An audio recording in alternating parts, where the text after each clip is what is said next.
Méditation du 7 décembre. Il n'est pas bon que Dieu soit seul. Maintenant, laisse-moi. Ma colère va s'enflammer contre eux et je les exterminerai, mais je ferai de toi une grande nation. Exode 32, verset 10. Le secret pour faire de l'année prochaine la meilleure de toutes est de ne pas laisser Dieu une seule journée. Nous savons déjà que l'être humain n'a pas été créé pour être seul, voir Genèse 2, verset 28, et que, bien que Dieu ait créé la femme et l'homme pour qu'ils se complètent mutuellement, la solitude à laquelle je fais référence en est une autre. Nous avons été créés dans le but d'être en communion avec Dieu. Il veut être avec nous. Il aime notre compagnie. Créé pour être le compagnon de Dieu, l'homme ne peut trouver de vie réelle, de progrès profond que dans une relation avec le Seigneur. Créé pour n'éprouver de joie qu'en Dieu. Il ne peut atteindre ailleurs de quoi apaiser les désirs de son cœur, satisfaire la faim et étancher la soif de son âme. Extrait du livre Éducation, chapitre 13, page 110, écrit par Ellen G. White. Malheureusement, un jour, nous nous sommes éloignés de Dieu. Et quand nous avons péché, nous nous sommes cachés de lui.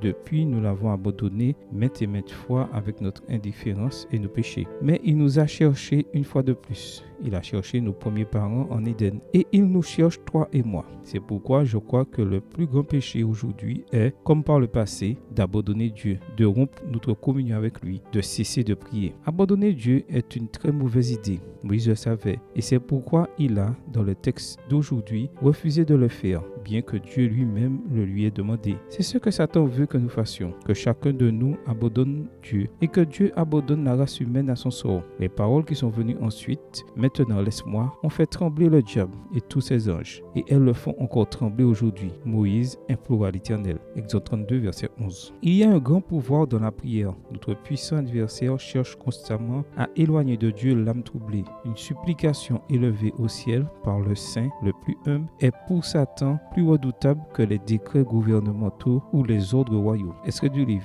SDA Bible Commentary, commentaire biblique adventiste, volume 7, page 70. Dieu continue à chercher sur la terre des gens qui refusent de l'abandonner. Quand nous nous accrochons à lui, quand nous ne l'abandonnons pas, des choses étonnantes se produisent. Jeunesse, voilà la clé d'une vie épanouie. Bonne journée à toi et que le Seigneur te bénisse.